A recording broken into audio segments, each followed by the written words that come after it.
എല്ലാവർക്കും നമസ്കാരം. ലോക ചരിത്രത്തിൽ വിചാരണകൾ ഒരുപാടായി നടന്നിട്ടുണ്ട്. എന്നാൽ ചരിത്രത്തെ തന്നെ രണ്ടാക്കി മാറ്റിയ ഏറ്റവും പ്രശസ്തമായ ഒരു വിചാരണയുണ്ടായിരുന്നു. അതിലെ പ്രധാന കഥാപാത്രം ആരായിരുന്നു എന്ന് ചോദിച്ചാൽ ഒറ്റ ഉത്തരമേ ഉള്ളൂ: പോന്തിയോസ് പീലാത്തോസ്. യേശുക്രിസ്തുവിന്റെ വിചാരണ വേളയിൽ ജനക്കൂട്ടത്തിന്റെ സമ്മർദ്ദത്തിന് വഴങ്ങി മരണശിക്ഷയ്ക്ക് വിധി എഴുതിയ ശേഷം ഈ നീതിമാന്റെ രക്തത്തിൽ എനിക്ക് പങ്കില്ല എന്ന് പറഞ്ഞ് ഒരു പാത്രത്തിലെ വെള്ളത്തിൽ പരസ്യമായി കൈ കഴുകിയ റോമൻ ഗവർണർ. നമ്മൾ സാധാരണ കേൾക്കുന്ന ബൈബിൾ കഥകളിലും സിനിമകളിലും പീലാത്തോസിന്റെ കഥ ഇവിടെ അവസാനിക്കുകയാണ്. യേശുവിനെ ക്രൂശിലേറ്റാൻ പീലാത്തോസ് ഉത്തരവിടുന്നു. അതോടെ ആ കഥാപാത്രം ചരിത്രത്തിന്റെ താളുകളിൽ നിന്ന് മറയുന്നു. പക്ഷേ നിങ്ങൾ എപ്പോഴെങ്കിലും ചിന്തിച്ചിട്ടുണ്ടോ, യേശുവിന്റെ മരണത്തിന് ശേഷം ഈ മനുഷ്യന് എന്ത് സംഭവിച്ചു? പീലാത്തോസിന്റെ ബാക്കി ജീവിതം എന്തായിരുന്നു? അത്രയും വലിയൊരു തീരുമാനമെടുത്ത ആ ഭരണാധികാരി സമാധാനത്തോടെയാണോ ജീവിച്ചു മരിച്ചത്? ചരിത്രരേഖകളും പ്രാചീന ഗ്രന്ഥങ്ങളും പരിശോധിച്ചാൽ കാണാൻ കഴിയുന്നത് പീലാത്തോസിന്റെ അന്ത്യം തികച്ചും ഭയാനകവും ദുരൂഹവും സാവധാനവുമുള്ള മാനസിക തകർച്ചയായിരുന്നു എന്നാണ്. ചില ചരിത്രകാരന്മാർ പറയുന്നു അദ്ദേഹം ഭ്രാന്ത് പിടിച്ച് സ്വന്തം ജീവനൊടുക്കി എന്ന്. മറ്റ് ചില അപ്പോക്രിഫൽ രേഖകൾ പറയുന്നത് റോമൻ ചക്രവർത്തി അദ്ദേഹത്തിന്റെ തല വെട്ടി മാറ്റി എന്നാണ്.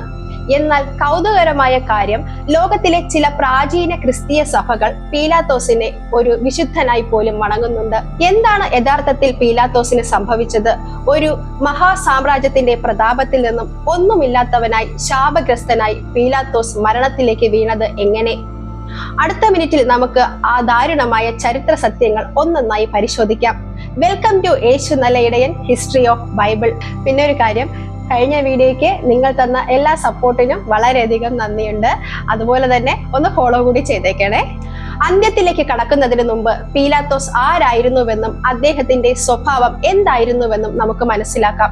AD 26 റോമൻ ചക്രവർത്തിയായ തിബീരിയസ് പോന്തിയോസ് പീലാത്തോസിനെ ജുഡേയ എന്ന കലാപ കലുഷിതമായ പ്രവിശ്യയുടെ 5ാമത്തെ ഗവർണറായി നിയമിക്കുന്നത്. അന്നത്തെ റോമൻ ഭരണത്തിൽ വളരെ അപകടം പിടിച്ച ഒരു തസ്തികയായിരുന്നു അത്. യഹൂദന്മാരുടെ ആചാരങ്ങളും റോമൻ നിയമങ്ങളും തമ്മിൽ എപ്പോഴും സംഘർഷത്തിലായിരുന്നു. ചരിത്രകാരനായ ഫ്ലാവിയസ് ജോസിഫസ് എഴുതുന്നതനുസരിച്ച് പീലാത്തോസ് തികച്ചും ഹൃദയശൂന്യനും ശാഠ്യക്കാരനുമായ ഒരു ഭരണാധികാരിയായിരുന്നു. അദ്ദേഹം യഹൂദന്മാരെ വല്ലാതെ വെറുത്തിരുന്നു. അധികാരത്തിൽ എത്തിയ ഉടൻ തന്നെ പീലാത്തോസ് ചെയ്തത് യഹൂദരെ പ്രകോപിപ്പിക്കലായിരുന്നു. റോമൻ ചക്രവർത്തിയുടെ വിഗ്രഹങ്ങൾ പതിച്ച കൊടികളുമായി രാത്രിയുടെ മറവിൽ റോമൻ സൈന്യം യെരുശലേമിലേക്ക് മാർച്ച് ചെയ്തു. ഇത് യഹൂദരുടെ മത നിയമങ്ങൾക്ക് എതിരായിരുന്നു. ജനങ്ങൾ ശക്തമായി പ്രതിഷേധിച്ചപ്പോൾ പീലാത്തോസ് സൈന്യത്തെ വിട്ട് അവരെ അടിച്ചമർത്താൻ നോക്കി. എന്നാൽ ജനങ്ങൾ പിന്മാറിയില്ല. ഒടുവിൽ വൻ കലാപം ഭയന്ന് പീലാത്തോസിന് ആ കൊടികൾ മാറ്റേണ്ടി വന്നു. അതുകൊണ്ടും തീർന്നില്ല. യെരുശലേം ദേവാലയത്തിലേക്ക് വെള്ളമെത്തിക്കാൻ ഒരു അക്വഡക്ട് പണിയാൻ പീലാത്തോസ് തീരുമാനിച്ചു. ഇതിനായി പണം കണ്ടെത്തിയത് എവിടെ നിന്നാണെന്നോ, യഹൂദർ ദൈവത്തിന് നേർച്ചയായി നൽകിയ ദേവാലയ ഖജനാവിൽ നിന്ന്. ഇത് വലിയൊരു പ്രക്ഷോഭത്തിന് കാരണമായി. പ്രതിഷേധിക്കാൻ തടിച്ചുകൂടിയ സാധാരണക്കാരായ ജനങ്ങൾക്കിടയിലേക്ക് പൗരവസ്ത്രം ധരിച്ച സൈനികരെ രഹസ്യമായി അയച്ച് പീലാത്തോസ് 100 കണക്കിന് ആൾക്കാരെ വടികളും വാളുകളും ഉപയോഗിച്ച് തല്ലിക്കൊന്നു. അതായത് യേശുക്രിസ്തുവിന്റെ വിചാരണ നടക്കുമ്പോൾ പീലാത്തോസിന്റെ ഭരണം വലിയൊരു പ്രതിസന്ധിയിലായിരുന്നു. ഒരു കലാപം കൂടി ഉണ്ടായാൽ റോമൻ ചക്രവർത്തി തന്നെ സ്ഥാനത്ത് നിന്ന് പുറത്താക്കുമെന്ന് ഭയത്തിലായിരുന്നു പീലാത്തോസ്. അതുകൊണ്ടാണ് യേശു നിരപരാധിയാണെന്ന് അറിഞ്ഞിട്ടും ജനക്കൂട്ടം പ്രകോപിതരായപ്പോൾ യേശുവിനെ ക്രൂശിക്കാൻ അദ്ദേഹം വിട്ടു നൽകിയത്. യേശുവിന്റെ വിചാരണ സമയത്ത് പീലാത്തോസിന്റെ ജീവിതത്തിൽ സംഭവിച്ച ഏറ്റവും ദുരൂഹമായ ഒരു സംഭവമുണ്ട്. ബൈബിളിലെ മത്തായിയുടെ സുവിശേഷത്തിൽ ഇതിനെക്കുറിച്ച് കൃത്യമായി പറയുന്നുണ്ട്. പീലാത്തോസ് വിചാരണ പീഠത്തിലിരിക്കുമ്പോൾ അദ്ദേഹത്തിന്റെ ഭാര്യ ക്ലോഡിയ പ്രോക്യൂല ഒരു രഹസ്യ സന്ദേശം അയക്കുന്നു. ആ നീതിമാന്റെ കാര്യത്തിൽ നീ ഒന്നും ചെയ്യരുത്, കാരണം അവൻ നിമിത്തം ഇന്ന് സ്വപ്നത്തിൽ ഞാൻ വളരെ കഷ്ടപ്പെട്ടു.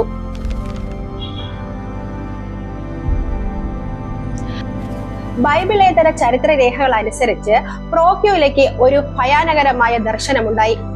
യേശുവിനെ വധിച്ചാൽ ഉണ്ടാകാൻ പോകുന്ന ശാപത്തെക്കുറിച്ചും വരാനിരിക്കുന്ന യുഗങ്ങളിൽ പീലാത്തോസിന്റെ പേര് കളങ്കപ്പെടാൻ പോകുന്നതിനെ കുറിച്ചും ആ സ്വപ്നത്തിൽ മുന്നറിയിപ്പുണ്ടായിരുന്നു. ഈ സന്ദേശം പീലാത്തോസിനെ മാനസികമായി ഉലച്ചു കളഞ്ഞു. യേശു ഒരു സാധാരണ കുറ്റവാളിയല്ലെന്നും അതിമാനുഷികമായ എന്തോ ഒന്നാണെന്നും പീലാത്തോസ് ഭയന്നു. അതുകൊണ്ടാണ് യേശുവിനെ രക്ഷിക്കാൻ അദ്ദേഹം പല വഴി നോക്കിയത്.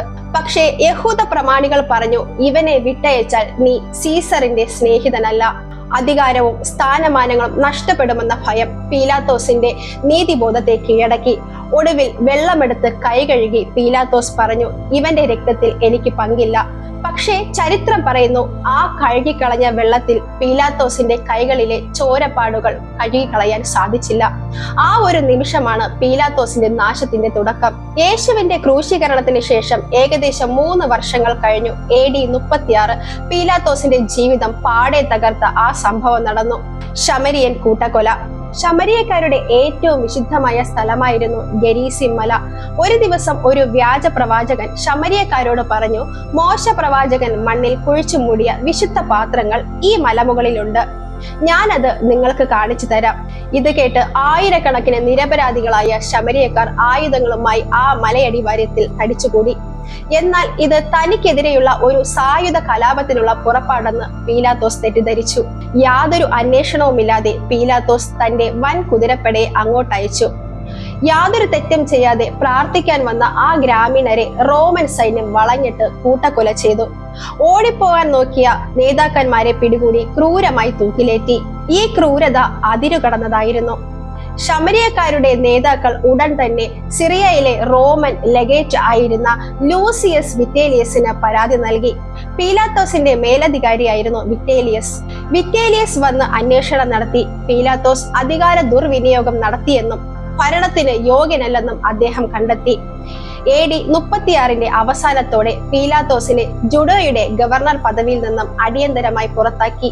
തന്റെ പ്രവർത്തികൾക്ക് ചക്രവർത്തിയായ തിബീരിയസിന്റെ മുൻപിൽ നേരിട്ട് ഹാജരായി വിശദീകരണം നൽകാൻ പീലാത്തോസിനോട് ഉത്തരവിട്ടു.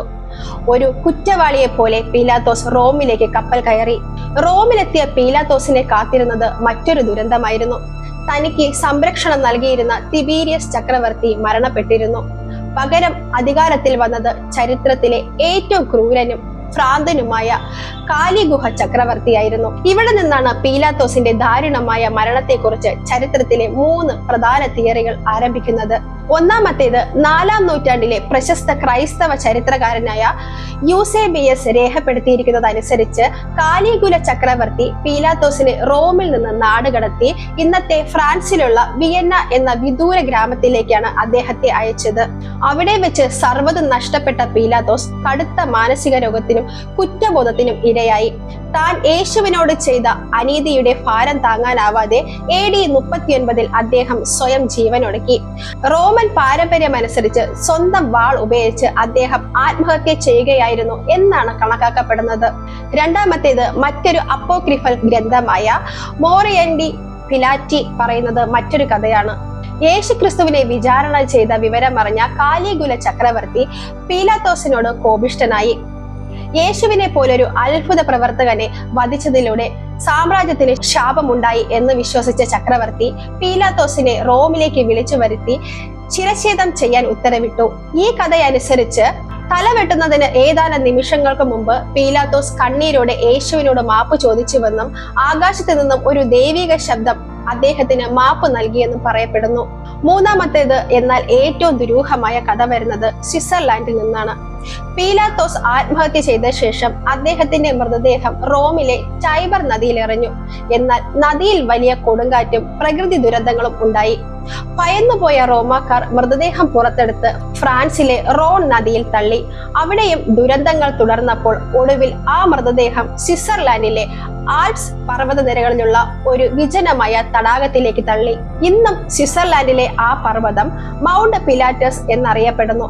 പീലാത്തോസിന്റെ അശാന്തമായ ആത്മാവ് ഇപ്പോഴും ആ തടാകത്തിന്റെ അടിത്തട്ടിലുണ്ടെന്നും എല്ലാ ദുഃഖ വെള്ളിയാഴ്ചകളിലും ആ ആത്മാവ് വെള്ളത്തിൽ നിന്ന് ഉയർന്നു വന്ന് കൈകൾ കഴുകാറുണ്ടെന്നുമാണ് അവിടുത്തെ പ്രാദേശിക വിശ്വാസം. ചരിത്രം എത്ര സങ്കീർണമാണെന്ന് നോക്കൂ. പീലാത്തോസിന്റെ മരണം ഇത്രയും ദാരുണമായിരുന്നു എന്ന് പാശ്ചാത്യ ചരിത്രം പറയുമ്പോൾ പൗരസ്ത്യ സഭകളായ എത്യോപ്യൻ ഓർത്തഡോക്സ് സഭയും ഈജിപ്തിലെ കോപ്റ്റിക് സഭയും പീലാത്തോസിനെയും അദ്ദേഹത്തിന്റെ ഭാര്യ പ്രോക്യൂലെയും വിശുദ്ധരായി പ്രഖ്യാപിച്ചിട്ടുണ്ട്. ജൂൺ 25 അവർ പീലാത്തോസിന്റെ ഓർമ്മ പെരുന്നാൾ ആഘോഷിക്കുന്നു. യേശുവിനെ രക്ഷിക്കാൻ അദ്ദേഹം പരമാവധി ശ്രമിച്ചിരുന്നു എന്നും ഒടുവിൽ രക്തസാക്ഷിയായി മരിച്ചു എന്നുമാണ് അവരുടെ വിശ്വാസം. പീലാത്തോസിന്റെ മരണം ഏത് രീതിയിലായിരുന്നു എന്നത് ചരിത്രത്തിൽ ഇപ്പോഴും തർക്ക വിഷയമാണ്. എന്നാൽ ഒരു കാര്യം വ്യക്തമാണ്, അധികാരത്തിനും സ്ഥാനമാനങ്ങൾക്കും ജനങ്ങളുടെ കയ്യടിക്കും വേണ്ടി സത്യത്തെയും നീതിയെയും ബലി കഴിച്ചപ്പോൾ പീലാത്തോസ് തടവറയിലാക്കിയത് സ്വന്തം മനസാക്ഷിയായിരുന്നു. ഒരു കാലത്ത് ജുഡേയ മുഴുവൻ വിറപ്പിച്ച ആ മഹാഭരണാധികാരി ഒടുവിൽ അപമാനിക്കപ്പെട്ട് അനാഥനായി നാട് കടത്തപ്പെട്ട് മരണത്തിന് കീഴടങ്ങി. ചരിത്രം നമ്മെ ഓർമ്മിപ്പിക്കുന്ന ഒരു വലിയ പാഠമുണ്ട്. സത്യത്തിന് മുന്നിൽ കൈകഴുകി ഒഴിഞ്ഞു മാറാൻ ശ്രമിച്ചാൽ കാലം നമ്മളെ വെറുതെ വിടില്ല. പോന്തിയോസ് പീലാത്തോസിന്റെ ഈ ദുരൂഹമായ അന്ത്യത്തെക്കുറിച്ച് നിങ്ങൾക്ക് എന്താണ് തോന്നുന്നത്? അദ്ദേഹം ഒരു വില്ലനായിരുന്നോ അതോ സാഹചര്യങ്ങളുടെ ഇരയായിരുന്നോ? നിങ്ങളുടെ അഭിപ്രായങ്ങൾ താഴെ കമന്റ് ചെയ്യുക. വീഡിയോ ഇഷ്ടപ്പെട്ടെങ്കിൽ തീർച്ചയായും ലൈക്ക് ചെയ്യുക, കൂട്ടുകാർക്ക് ഷെയർ ചെയ്യുക. ചരിത്രത്തിലെ ഇതുപോലെയുള്ള അറിയപ്പെടാത്ത കഥകൾക്കായി ചാനൽ സബ്സ്ക്രൈബ് ചെയ്യുക. അടുത്ത വീഡിയോയിൽ കാണാം. നന്ദി.